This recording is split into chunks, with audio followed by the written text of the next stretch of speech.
Good morning. ఈరోజు నేను పెసరపప్పు క్యాబేజ్ కర్రీ చేస్తున్నా. దానికోసం సగం క్యాబేజు చిన్న ముక్కలు కట్ చేసి పక్కన పెట్టుకున్నా. కొత్తిమీర, ఒక 6 పచ్చిమిర్చి, 3 ఉల్లిపాయలు, కరివేపాకు, ఒకటే టమోటో. పెసరపప్పు 1 గంట ముందు నానేసి పక్కన పెట్టుకున్నాను. 1 అవర్ ముందు నానేసాను అన్నమాట.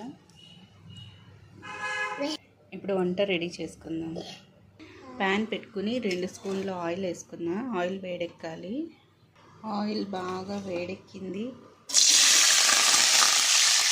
ఉల్లిపాయ అలాగే పచ్చిమిర్చి వేస్తున్నా. ఇందులో కారం వేయట్లేదు, పచ్చిమిర్చి కారంతోనే చేస్తున్నాను. ఇలాగ కాకపోతే మీరు దంచుకుని వేసుకోవచ్చు. పచ్చిమిర్చి, ఉప్పు అలాగే చిన్నులపాయ 3 దంచుకుని పేస్ట్ కూడా వేసుకోవచ్చు.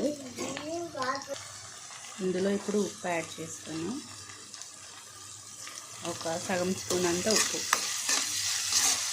అలాగే పసుపు కూడా వేసుకోవాలి.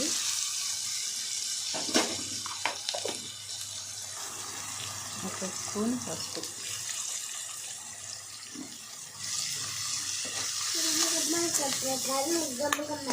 మా అమ్మ ఇది మేము స్కూల్స్కి వెళ్ళేటప్పుడు చేసేది చపాతీకి. కాకపోతే మా అమ్మ పెసరపప్పుతో కాదు, కందిపప్పుతో చేసేది, చాలా బాగుండేది. నేను పెసరపప్పుతో చేస్తున్నా. ఉల్లిపాయ ఎక్కువ వేగడం అవసరం లేదండి, సగం వేగినా చాలు. ఇప్పుడు క్యాబేజ్ వేస్తున్నా ఇందులో.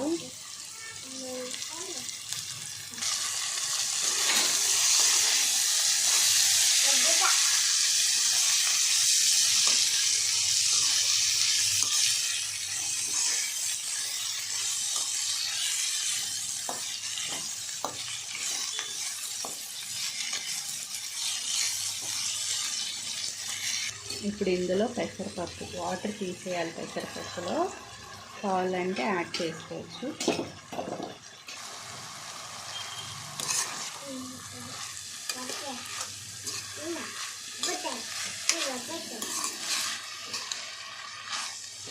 మా చిన్నప్పుడు ఈ కర్రీ చాలా ఫేవరెట్ అండి. మా అమ్మ చేసే కర్రీ చపాతీలో నేను మా తమ్ముడు తెగ తినేసేవాళ్ళము.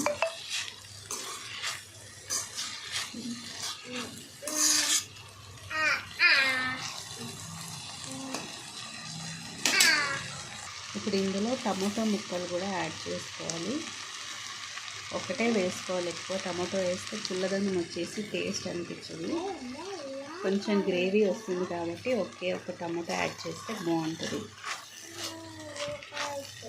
పచ్చిమిర్చి ఇష్టం లేని వాళ్ళు కారం కూడా వేసుకొని చేసుకోవచ్చు. కాకపోతే అంత టేస్ట్ అనిపించదు. పచ్చిమిర్చి కారమే దీనికి చాలా టేస్ట్.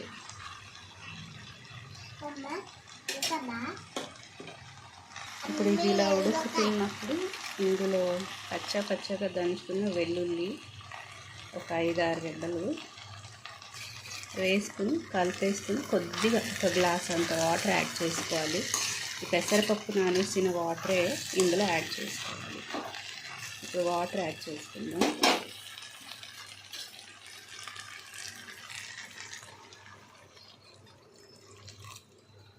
ఎక్కువ అవసరం లేదు వాటర్. అల్లం వేసుకోకూడదు, ఓన్లీ చిన్నుల్లిపాయలు మాత్రమే దంచుకుని వేసుకోవాలి, బాగుంటుంది టేస్ట్.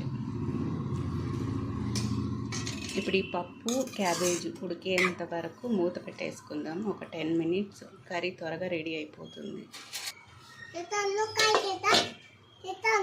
ఉడుకుతోందండి. కారం కరెక్ట్ సరిపోయింది. పచ్చిమిర్చిదే కారం అవసరంలో. ఉప్పు కొంచెం తగ్గితే ఉప్పు వేసుకున్నాను. ఇంకో 10 మినిట్స్ ఉడకాలి. రెడీ అయిపోయింది. కొత్తిమీర వేసేస్తున్నా. కొంచెమే వాటర్ ఉండేలా చూసుకుని కట్టేసేయాలి. ఇంక పొయ్యి చపాతీకి క్వాంటిటీ ఉంటే బాగుంటుంది.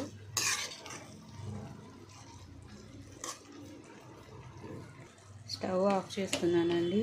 రెడీ అయిపోయింది కర్రీ అయితే. ఇంకా నేను చపాతీ రెడీ చేసుకుంటా. కారం అదిరింది. పచ్చిమిర్చి చాలా కారంగా ఉన్నాయి. సర్వ్ చేసుకున్నాం. ఫైనల్గా పెసరపప్పు క్యాబేజీ కర్రీ రెడీ అయిపోయిందని ఇంకా చపాతీ ప్రిపేర్ చేసేసుకోవాలి. చూసారు కదా, నేను చేసిన ఈ వెజ్ రెసిపీని మీకు నచ్చినట్టయితే నా ఛానల్ మర్చిపోకుండా సబ్స్క్రైబ్ చేసుకోండి. Thank you for watching.